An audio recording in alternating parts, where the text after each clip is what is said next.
right, Jet fans, it is high. It is far. It is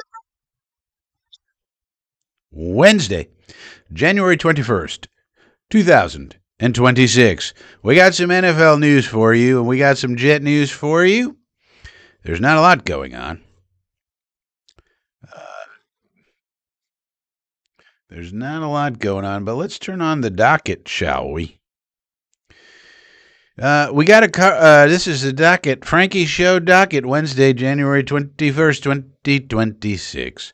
The NFL coaching carousel is going on. The Giants hired Harbaugh. You want some hardball, you hire Harbaugh. The Dolphins hired Halfley. If you want to go halfway, you hire Halfley. The Titans hired Bobby Salads. No bueno. And the Falcons hired Kevin Stefanski. So I think that the team that made out the best out of these hires will be the Falcons, even though there's now a good little rivalry between the Falcons and the Buccaneers in terms of Baker Mayfield a little upset with old Stefanski Rooney. Didn't give him a call, didn't give him a text, just threw him in the trash and said, get out of here. So that's going to be fun. But I think, these other teams, they're hiring defense, Harbaugh is special teams. Unless Harbaugh hires a good OC, if he hires Munkin, for example, okay, then now it's it's looking better.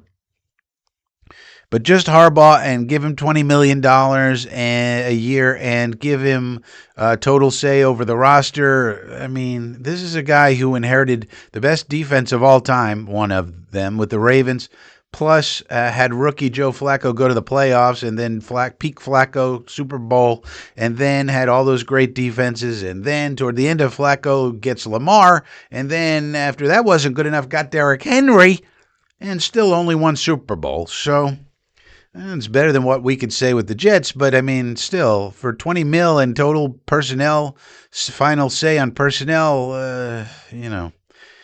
I'll say this. If he doesn't win year one, Giant fans are going to be turned into Jet fans in terms of level of toxicity, which is at an all-time high for Jet fans. Now, there's reporting that he's going to get a lot of the free agent Ravens to come over. Well, we'll see. Might get Linderbaum, fine. But they gotta figure out what they got in Jackson Dart. Is he the man? Is he not the man? Did okay as a rookie, so we got to see. Now, the Dolphins, they're speculating with Halfley and old Jean-Eric Sullivan over there as the GM. That's two people from the Packers. So there's speculation that Malik Willis will be joining them down in Dolphinian land. And the problem there, if you're going to put in Malik Willis over there, then you got to get rid of Tua Tagovailoa. Why do I say that? Well, they have the same agent. His name is David Mulugheta. He's one of the most tapped-in agents in football. Athletes first, represents, I guess you could say, all these quarterbacks. And so he's not going to put Willis, who he represents, blocking Tua, who he represents. So if the Dolphins want to do that, they're going to have to figure out a way to get rid of Tua. If they release him, okay, fine. But now you got a big cap hit on Tua, and then you're going to have a big cap hit probably on Willis. Because are you going to really give Willis a 5-year deal, 4-year deal where you can spread things out? Probably not. And you're going to have competition for Willis from the Jets, for one. Maybe the Cardinals, maybe the Raiders, maybe not. Maybe they want, Mendoza. But definitely going to have competition for Mr. Malik Willis. And what is the best situation for Mulugheta? The best situation for him is for Tua to win the job back in Miami and prove that he's worth another contract. You got to look at it from his point of view. I'm not saying this is going to happen, but Mulugheta wants Tua in Miami with Tyreek Hill back, and he wants Deshaun Watson in Cleveland because that's his other client. So Willis is not going to go there and block him. He wants Deshaun Watson to start in Cleveland, get back to his, ways that he was with the Texans, and then earn out another contract and keep going with his career. So he's not going to put Willis there. So then that really leaves just a few places where he could possibly go. And we have the ability to pay the man, and we have the ability to surround him with a pretty good Offense. The offensive line is pretty good. Could be better if we sign AVT and or Linderbaum. We got Garrett Wilson. We got A.D. Mitchell. A lot of people are giving up on Adonai Mitchell. He's a very good wide receiver. We're going to get another wide receiver in the first round or second round of this year's draft. That's an excellent wide receiver room, especially when you consider Mechie and Isaiah Williams as 4 and 5. We got some decent tight ends. We got a good young pass-catching tight end, Mason Taylor, and Ruckert's okay. So we have a decent squad. We can give him the financial, give him a decent financial situation for a 1-year deal, let's say, maybe a second year, none guaranteed, something like that. Because Willis needs a year to prove out that he can have a Darnold year, Sam Darnold year, that Darnold had with Minnesota that got him the contract with Seattle. And so where can Willis go there that's not blocking another Mulligeta client where he has a decent chance to win and where they have resources to apply to the offense to help him prove. And not to mention, if we sign back Breece Hall, we got a decent running game. So this offense could actually be good if Willis or any other quarterback comes in and plays well enough. It has a potential to be good. And so I don't necessarily think Willis is going. Now, if they decide to bite the bullet on Tua, get rid of him, trade him, release him, something, and they're willing to take the cap hit, okay, he fits there now from not blocking perspective, but how good is the team going to be? Are they going to bring back Tyreek Hill? Do they have the financial wherewithal to improve the line? What about their tight end situation? They have no one as of right now. So I don't know about that. The Titans with Saleh, I think they made a big mistake. The offensive coordinator is going to be important to develop Cam Ward, but you get an offensive coordinator, and if he develops Cam Ward and they do good in 1 year, well, then that offensive coordinator is going to be a head coach, and then you're stuck with Saleh. What is the good of having Saleh, who hasn't proven he can do anything but lose, as your head coach? He's not going to help you to develop Cam Ward. And by the way, you had Saleh before. You had the better version of Saleh. His name is Mike Vrabel. You already had him. You had Mike Vrabel, who knew how to win, a great coach. Everybody knew it. And you got rid of him for some reason. And now look what he's doing with the Patriots. And now you're hiring Saleh, who's basically Mike Vrabel, but worse. Is Mike Vrabel, but the one who doesn't know how to win. The one who's basically a politician, and that's his biggest plus. He knows how to politic with people. He controls the media. He doesn't control the media. He maintains relationships with the media, lots and lots of them, so that they do favors for him. You know, that's the classic country club Connor Hughes situation where he puts out all kinds of positive things about Robert Saleh anytime his defense does anything. Country club Connor will be like a clapping seal for Robert Saleh. That's how the relationships work. I scratch your back, you scratch mine. We'll talk about this latest edition of Jet's Final Drive here in a second. Pretty revelatory about your boy Country Club Connor. Not a good man. But nonetheless, we also have openings. Browns, Raiders, Cardinals, Bills, Ravens, Steelers all need head coaches. And everything, of course, is on hold until those people get hired. I think the Bills made a mistake. Not that they fired old McDermott, but if you're going to fire someone, you should fire Brandon Beane, and instead they promoted him. So that was a mistake. We'll see how much it matters when you have Josh Allen. Does it really matter? I don't know. And we'll see what the Browns, the Raiders, Ravens, and Steelers, of course, are the two interesting ones. Mike McCarthy in the Steeler land would be fun and interesting. Brian Flores seems a good fit for the Ravens. The Cardinals, who the hell knows? The other ones also, who the hell knows?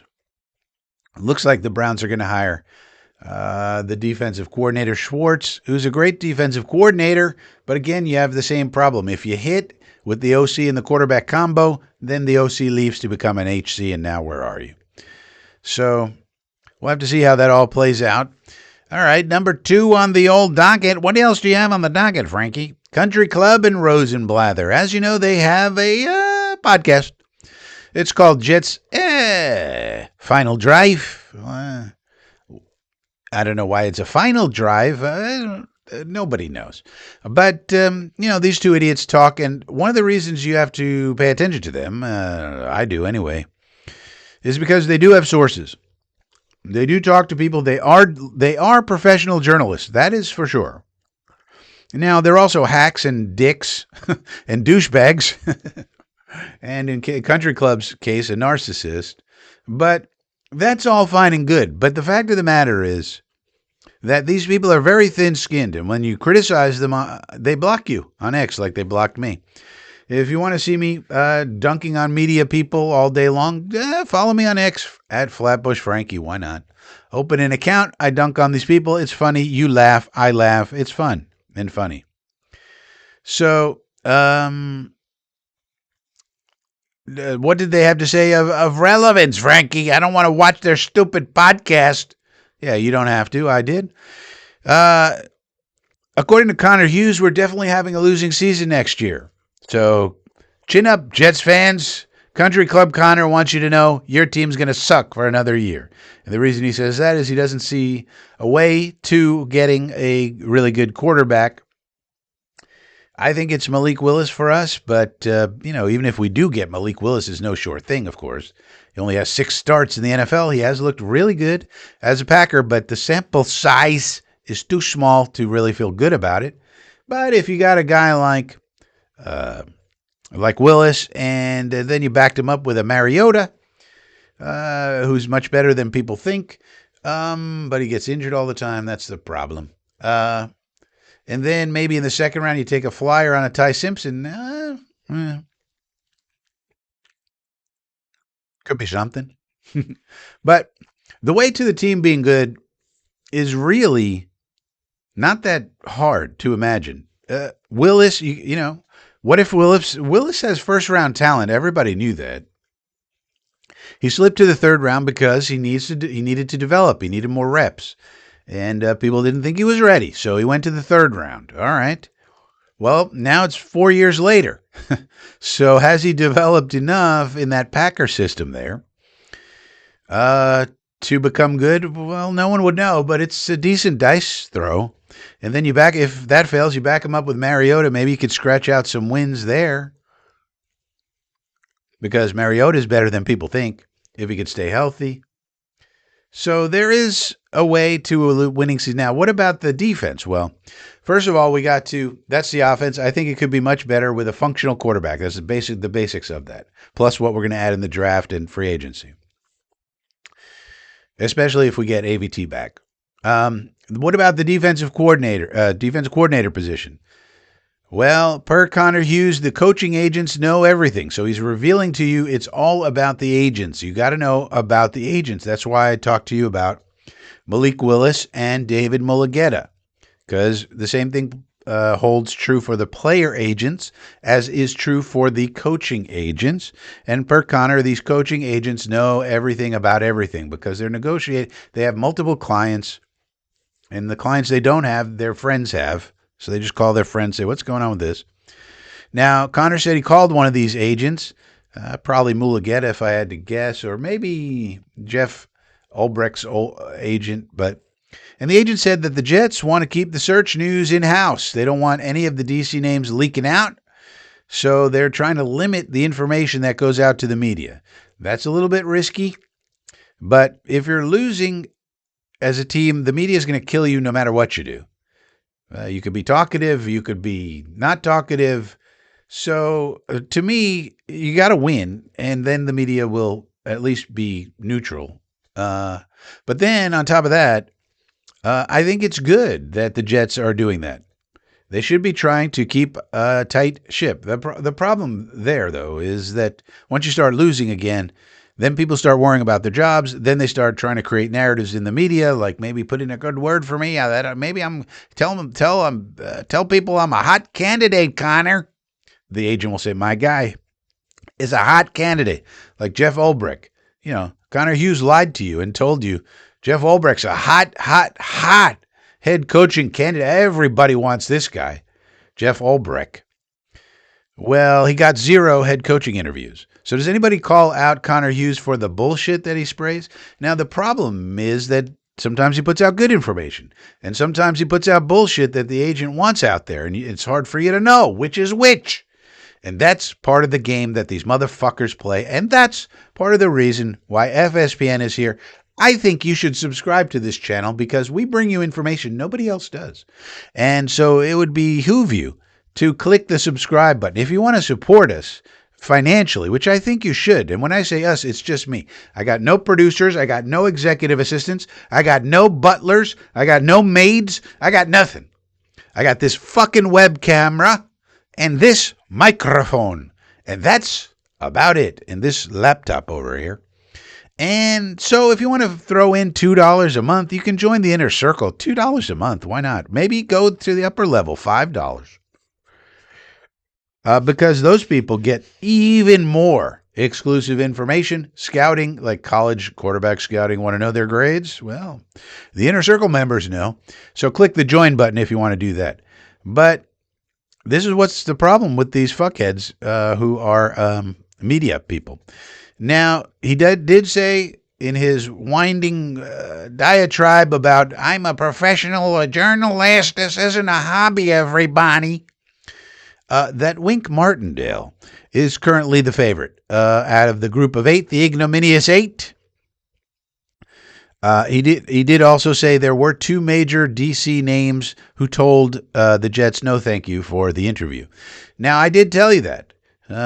Joe Mike, I think, brought it up on Coffee with Frankie. We do a live show every Sunday, 10 a.m., Coffee with Frankie. That's where you should put your questions, not in the comments down below. Write them down. Save them for Sunday. Ask me live on Sunday. Doesn't do anybody any good to write any stupid comments in the below the video. Nobody cares about that. But if you write them live, I can give you a live explanation, which may take a long time, may require a lot of context. You think I'm going to write 17 paragraphs of a reply in the comments? No. Save it for Sunday. Bring it to bear, and we'll discuss it.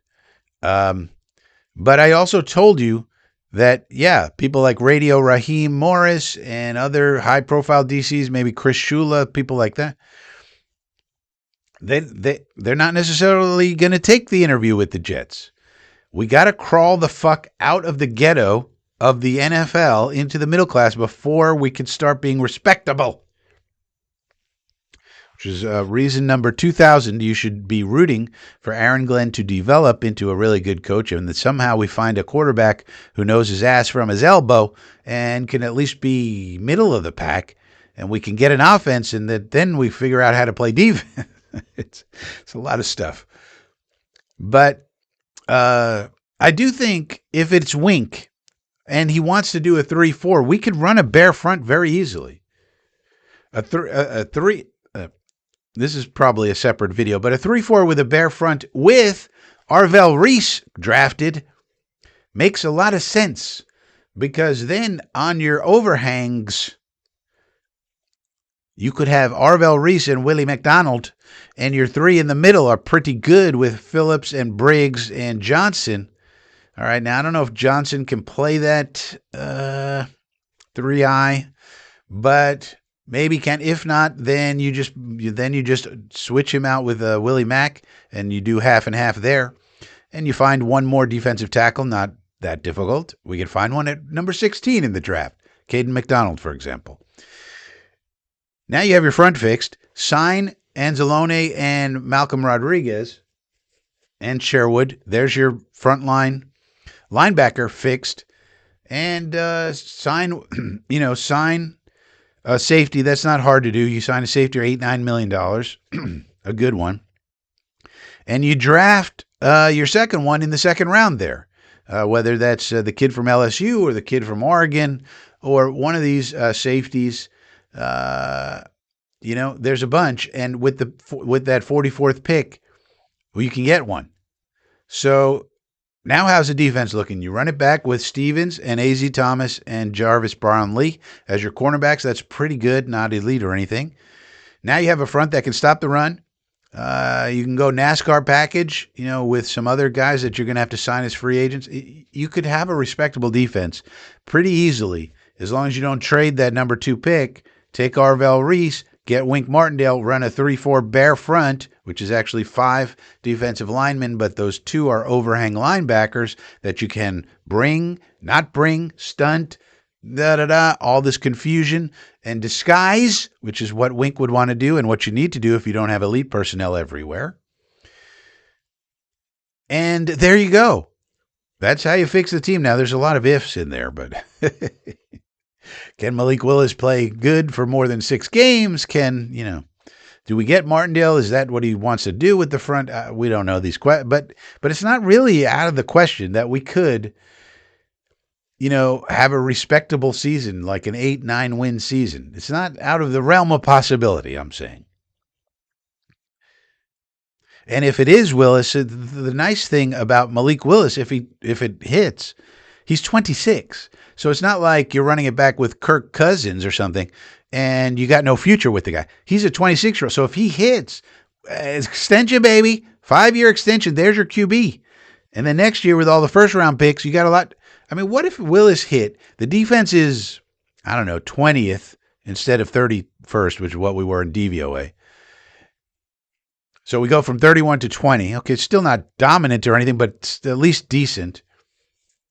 And Willis hits, and the offense is average, 15th, 14th.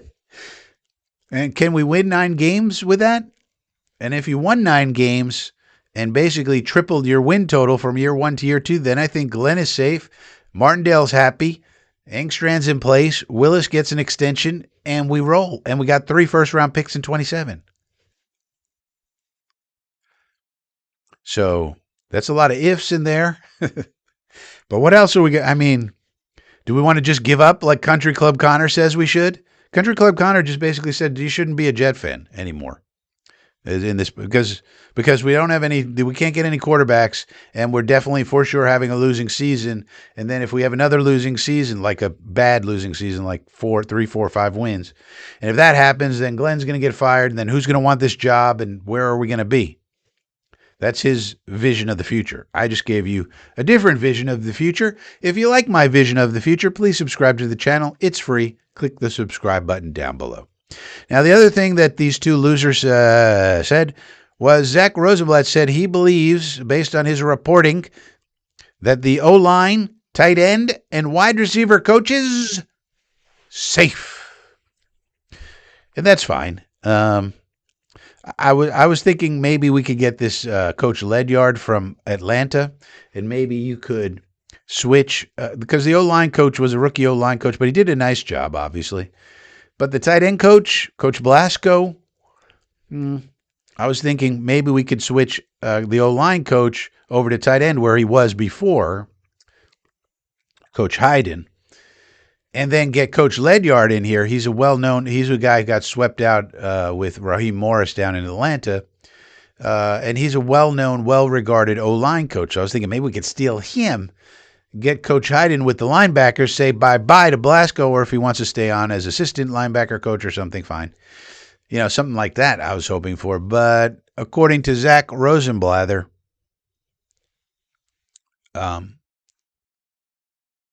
those 3 are safe.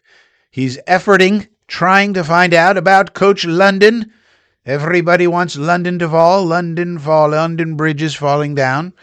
All the Jet fans want him out because our quarterbacks played like terrible, and they think that the quarterback coach somehow controls how the quarterback plays. That's not how it works. But anyway, in any case, it would be nice to have an upgrade there in terms of like a story, like a narrative. One idea I have is Chad Pennington. Does he have any experience coaching, Frankie? Well, yeah, he has 8 years head coaching experience at the high school level. So 8-year head coach high school level is a perfect entry point to quarterback coach in the NFL, especially when he was an NFL quarterback for about 10, 11, 12 years, whatever it was for Chad. And no, I'm not going to do it. I have some information, but I'm not going to give it out right at this time. I'm going to be a good journalist. Okay, late breaking news. Let's go to the third talking point, which is late breaking news. The Packers have interviewed defensive backs coach Hal Harris today for their defensive coordinator job. Remember, Hafley left for Miami. And he goes from the frozen tundra to Miami Beach. Pretty nice. Nate Taylor is reporting. As expected, the Chiefs have agreed to a contract with Eric Bieniemy, the people's enemy, to be their offensive coordinator. Although that's, basically like Andy Reid's assistant. So Bieniemy comes back to Kansas City to assist Andy Reid.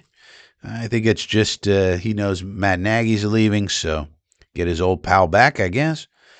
About the Jets, nothing here.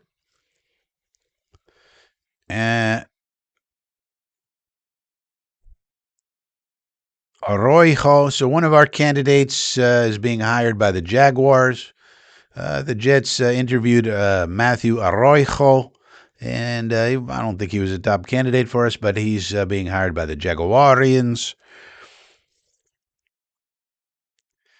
And that's about it. Not too much late breaking news here on a Wednesday. So that will do it for our show. This has been the Frankie from Flatbush show. If you enjoyed it, why don't you give it a thumbs up? And why don't you subscribe to the channel?